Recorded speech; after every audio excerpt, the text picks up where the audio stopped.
గవాక్షం. గవాక్షం యొక్క అర్థాన్ని నేను కిటికీ. తావు. తావు యొక్క అర్థం స్థానం. గుండె. గుండె యొక్క అర్థాన్ని నేను హృదయం. ఇలా. ఇలా యొక్క అర్థాన్ని నేను నేల.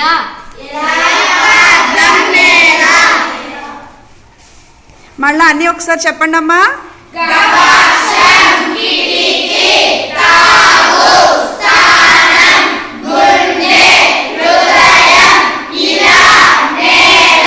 మళ్ళీ ఒకసారి చెప్పండి అమ్మా.